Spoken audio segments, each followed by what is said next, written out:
Speedrunning is fascinating. The way that people try to completely optimize a game, pushing it to its physical limits to just try and save a tenth of a second. It's wild. And I started wondering, how hard is it to speedrun one of the hardest games, and what crazy strats do people use? I instantly just thought of Jumpking, a game that frustrated me so much I never even finished it.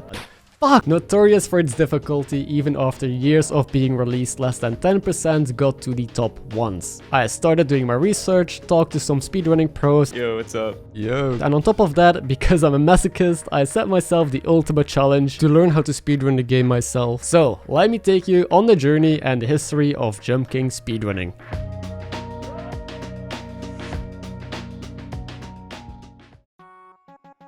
The 3rd of May 2019 is when God descended from the heavens and gave us Jumpking, a platformer with no save points. You can jump from the end straight back to the start.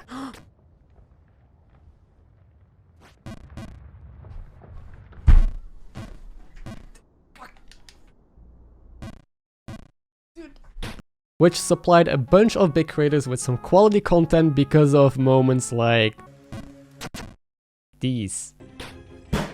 God damn it. They spent hours, even days, just trying to complete it, and some even gave up. This part's actually pretty easy, it feels like. Well, at least I don't fall all the way down.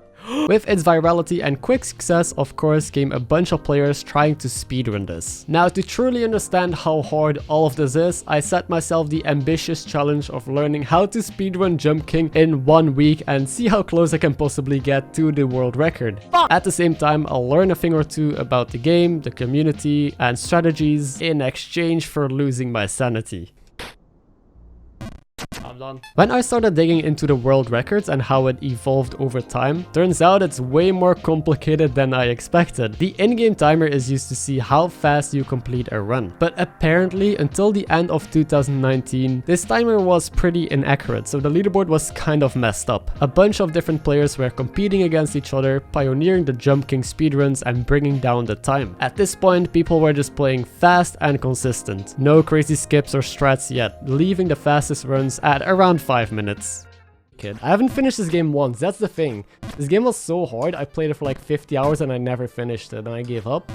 And then I got the ingenious idea to learn to speedrun it. My end goal this week was to be part of the 3.6% of players that were able to beat this game in under an hour. So day 1, I just wanted to beat the game once. Okay, then to the right full jump. Yeah, I legit have never been here, this part of the game. 1 hour 10 minutes, we're not at the great frontier. I'm gonna lose it. Is this the same bit we were at? No, it's not. It's not at all. This is the first part of the game. This is the first level. I was so far.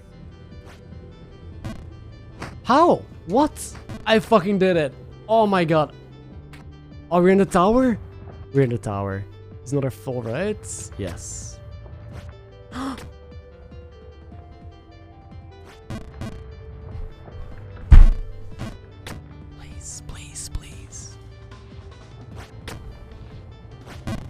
Oh, okay, I did it.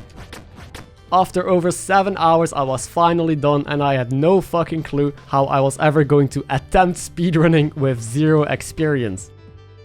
Until day 2, where my first run blew me away and I already finished the game in under an hour. Holy shit! Less than 1 hour! Second try! Turns out that muscle memory is a huge part of getting fast and consistent, since Jumpking is such a precise mechanical game. Literally all about just pressing a button for the exact right amount of time over and over. Now, my goal was to be part of the 2.2% that beat the game in under 15 minutes. Holy fuck. Holy fuck! Well, my second run of the day was 12 minutes. Holy shit, the progress is insane. But yeah, initially my plan was just, if I can finish this game in 1 hour, I am happy. If that happens, dude, minus 15 run would be nuts, because then I get the achievement that 2% of players has. I have that now. And then the next logic step, I didn't even think about that, but that would be to actually try and get as close as possible to the world record, which seems absurd, but yeah. I was perplexed and just suddenly insanely motivated to learn how to speedrun this game properly. The final goal was getting as fast as possible by the end of this week. And this is what the learning curve felt like. Slow at first, then incredibly quickly you see results, followed by a slow and hard grind for tiny improvements. So I called up Flippy. Hey, what's up? Congrats on the sick run. Who just finished a run for 5th place on the leaderboard and asked if he had some tips. I mean, in my opinion, for games like Jumpking, try to finish full runs. Try to reset as infrequently as possible. No matter what, you're getting better by practicing. And like, you just need exposure and like repetition. And so, my grind of just getting consistent begun. When it came to the world record, players had to start looking for shortcuts if they want to try and improve their time. So there's this part called wind because there's wind, which is incredibly annoying because you have to wait for the wind to blow in the right direction so you can progress. Here's where the first skips were starting to develop, allowing players like Valmerix and then Crab to push down the time to 4 minutes and 42 seconds. Next up were some difficult skips being introduced like the window jump and drain, shortcuts that only save a couple seconds but in reality ended up saving a whole lot more time because of wind. I've seen the window jump, dude, that scares me to death. Well, see, that's like a 3-second time save only, but you don't need it for zero cycle. Oh, so there's like certain skips that are not necessary just because of how the cycles work. Yes, exactly. That's okay, exactly it. Even if you got to wind a little earlier, you would still have to wait before you can move on. This means that the only real way to save time is to be 13 seconds earlier, so you get to catch the wind already blowing in the right direction. I think it's time to get into the bread and butter of what makes Jumpking speedruns so different and complex. Wind cycles. So you know how like the wind blows left and right? So the first cycle is when the wind starts blowing to the left. If you got to wind at like 237, you'd have to wait for 241. That's a wind cycle. And at first people were getting there by cycle 2 or 1. But because the early game got so refined, players were getting there a cycle earlier, calling it the 0 cycle. If you save 13 seconds and you get to win sooner, the next cycle is 229. And that's the 0 cycle. Cookie Crisp was one of the first optimizing his runs and using these skips, getting a 0 cycle, eventually lowering the time to 4 minutes and 26 seconds. Then, of course, other players jumped in like Nye, improving the time by optimizing the end game, since everyone getting a 0 cycle basically leaves the wind at exactly the same time. Now a bunch of people overtook the record, often not even being a second faster. Everything was getting incredibly optimized. While you're waiting for the wind to turn, don't forget to click that like button if you're enjoying the video so far. And while you're down there, you know, maybe subscribe. Anyway, on my grind day 3, I managed to land a sub 10 run. Still filled with mistakes, but pretty happy with the progress. Day 4, I was able to land a 7-minute run. So now I felt ready to learn about all of these skips, even if I still had things to optimize. Luckily, they have a very supportive community, and I was able to check out some guides. I tried window, I tried drain, but in the end they don't matter that much to me since they're incredibly hard and I don't actually need to get to wind a couple seconds faster. The hardest parts I still failed at were chimney, which is apparently a 2-pixel jump, these 2 poles, and wind. But the skips that I think are valuable and will save me time in a real run after I refine these weak spots are the wind skips. After a bunch of practice day 5 and 6, and I mean hours of grinding, I sadly wasn't able to improve my time and I have 1 more day to go. Yeah, okay, that was it. Thank you all for watching. I'll be back tomorrow. Tomorrow will beat our time for sure. Meanwhile, the current world record wasn't going to last because we didn't really think that there'd be any faster fucking cycle than the 0 cycle, so we just called it the 0 cycle. But then people like Trimp and HTY got insane. And that's how the negative cycle was born. So these negative cycle runs on the leaderboard, they're not technically full negatives. They do like, they get there by the half cycle, and then they do like way more advanced win strats to catch the next half of the cycle to make it a full negative. A super rare sight and incredibly skillful. That's currently where the top of the leaderboard sits. It took Trimp like tens of thousands of attempts, maybe like 15, I don't know, like 15,000 attempts to get his first negative. It was an insane grind, and that's why there's only 2 negatives, because like nobody's really willing to put in that work. Jumpking got so fast he got to win before everyone else and didn't want to wait, pulling off some incredibly hard strats to get through this section in a time never seen before, 4 minutes and 12 seconds. Eventually being overtaken by HTY, who was able to improve the end slightly, currently holding the world record of 4 minutes and 5 seconds. Funnily enough, even the world record still has a couple mistakes in it, and I know a bunch of people are still going for that record every single day. So I don't think this will be the end of the Jumpking story.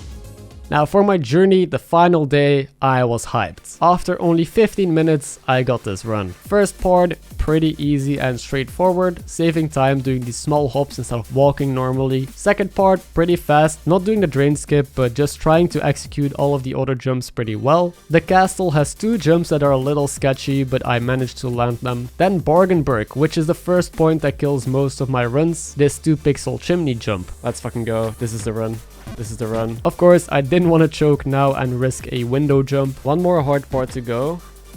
And then just wind. The 5th part and the 2nd jump that usually kills my runs. Okay, this is the part.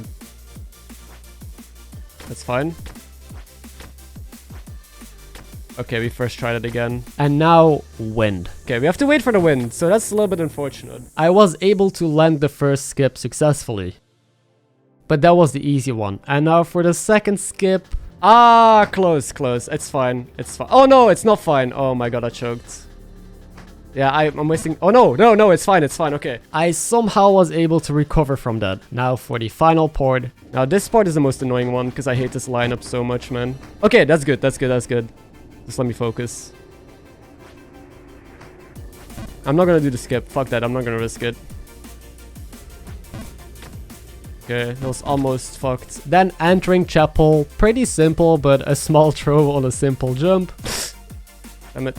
Don't take any risks here, just finish. Ice, and this is where I started shaking. This is also where most beginners like myself usually struggle starting out, but it's actually not that hard. And then the final part where my anxiety is through the roof. Tower, 5 minutes.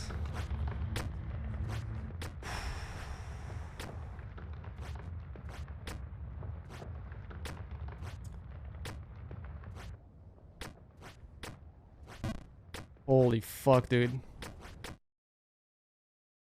Oh my god! Holy shit! 5 minutes and 24 seconds. Currently putting me number 145 on the speedrun.com leaderboard. How the fuck? I honestly had very little faith in the challenge, especially after day 1, but seeing the fast progress, learning about the community and the history of Jumpking, everything that makes this game unique, the ways that you save time, it just kept me motivated to learn more. I'm incredibly happy to have experienced this. I'll definitely be running more in the future, and I'm even more happy that I got to share it with all of you. A big thanks to Flippy, Valmerix, and everyone else in the community that helped me and this video out. I hope this inspired you to maybe give speedrunning a try yourself, even if it looks a bit scary at first.